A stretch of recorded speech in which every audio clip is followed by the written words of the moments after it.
So we're going to learn all about writing our introductions today. Okay, can y'all see that? Yeah. Okay, so the introduction of your graduation paper is very important. It's one of the first things that we are going to do. So let's talk a little bit about why. So what does an introduction do? It tells your reader where your paper is going and how strong of a writer you are. This is your first impression, okay? If someone that has never met you pulls up your paper, they should know exactly what you're going to do in your paper.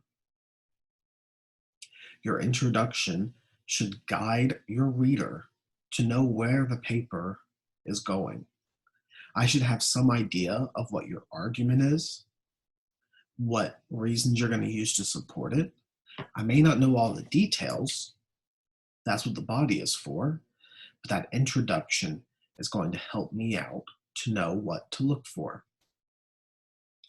Now, for most of your shorter papers, for your papers that are under 12 pages, your introduction may only be a paragraph. It may only be half a page.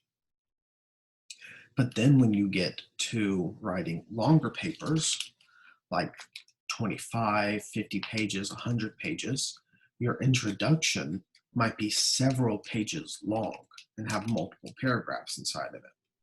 So right now, what we are going to be focusing on is a simple introduction paragraph for your graduation paper. No, there is no sentence requirement for any paragraph. We should all be past that in our writing expertise. It doesn't have to have 5 sentences. It doesn't, that's not a real rule. Okay? So what does an introduction look like? They're kind of like an hourglass, like you can see over here. At the very top of your paper, at the very beginning, it's very broad. You're making very broad statements about your topic to kind of, ease your reader into it. They're dipping their toes in the pool. Then it narrows down to the end of your introduction where your thesis is, because your thesis should be very specific. It should have your claim and your 3 reasons. That's why it's narrow. And then when you get to your conclusion, it'll start off with your thesis, you'll restate it, and then it will go broad again at the very end of your paper. So it makes an hourglass shape.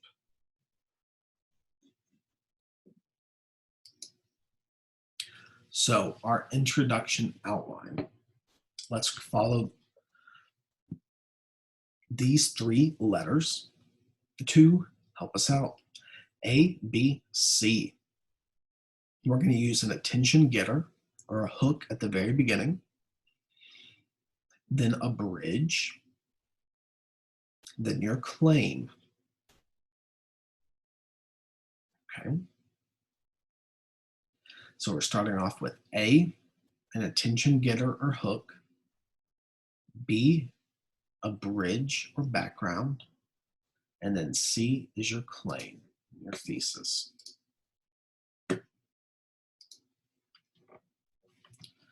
Okay, so what questions do we have so far before I go into details about what these are?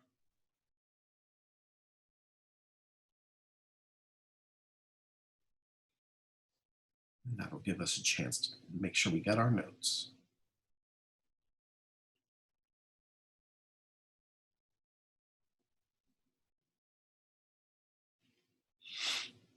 Okay. Oh, wait. So what is our attention getter?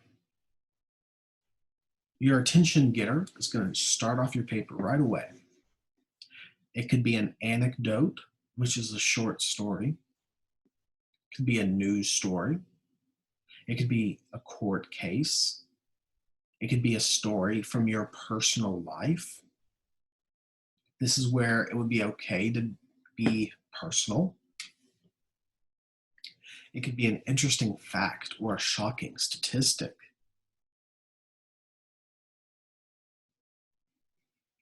Some things that are not good attention getters would be starting off by saying Webster's dictionary defines blah, blah, blah. Or a question, even a rhetorical question like, do you know how bad the environment is getting? No, I don't. That's why I'm reading your paper. Or by starting off by saying, I'm going to tell you in this essay, okay?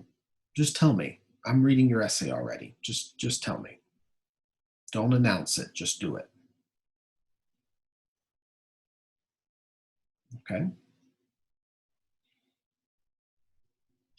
These are, let's think of some strong attention getters, and we'll see some examples in a minute.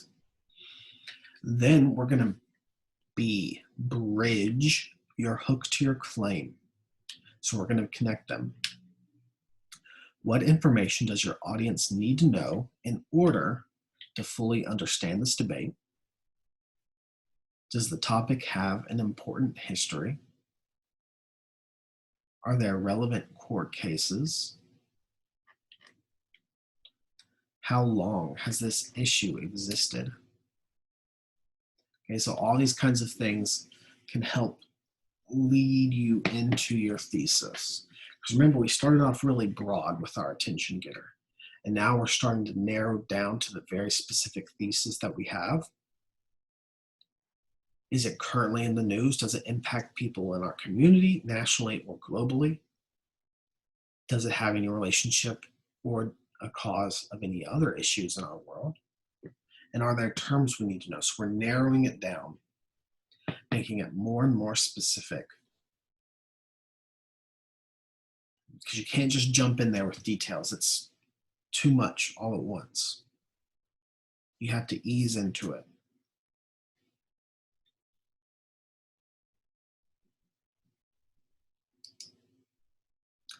Okay, for your claim, you will put your thesis statement. It can be copied and pasted directly from your thesis statement that you already turned in. For your graduation paper, it should be bolded. Okay, that's the only time that you should bold your thesis statement. Otherwise, don't do that. Okay, when you go to college, don't do that. But that's what the district wants you to do as part of your rubric.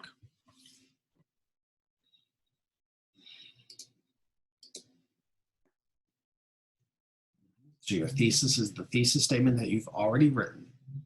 Okay,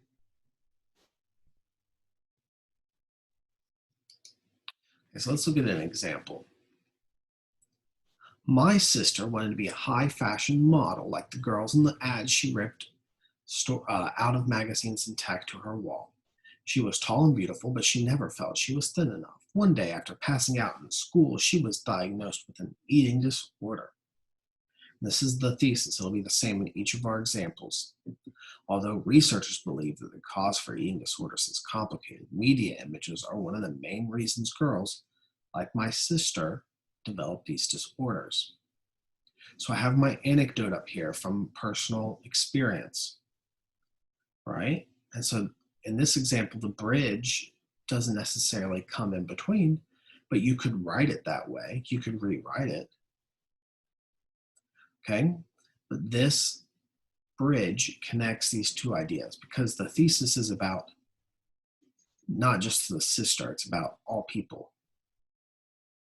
Okay, but that bridge connects the personal story to the claim about multiple people.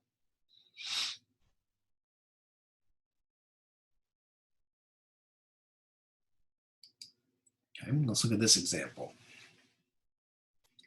Eating disorders are a serious disease that lead to death more often than any other mental illness. When young girls are continuously exposed to an ultra-thin ideal, they may begin unhealthy eating habits and develop poor self-esteem that lead to eating disorders. Then their thesis, right? So it's very broad up here. It's all about eating disorders. Then we're kind of narrowing it down to our thesis statement. What are some of the ideas that we're going to be bringing up in our paper? And then boom, drop your thesis. Your thesis is usually the last sentence in the paragraph.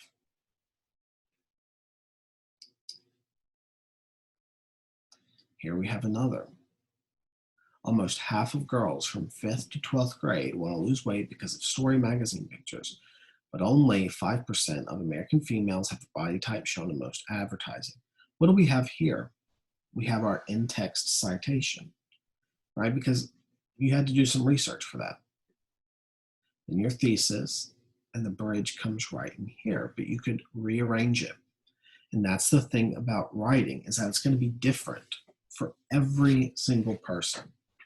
I, of course, could give you a formula, but that might not fit your writing style and what you're talking about. You have to be flexible with them. If you are a very strong writer and you're very confident in your writing abilities, you might put your bridge in the middle of your thesis. You might do something a little bit more advanced. If you're not so confident in your writing, really consider, going from overview to the bridge to the thesis. A, B, C. Okay, you can't go wrong with this. Starting off with an anecdote, then giving me some important history or about the issue, and then your claim. Okay? There's nothing wrong with that way. So what questions do we have about the notes we just took?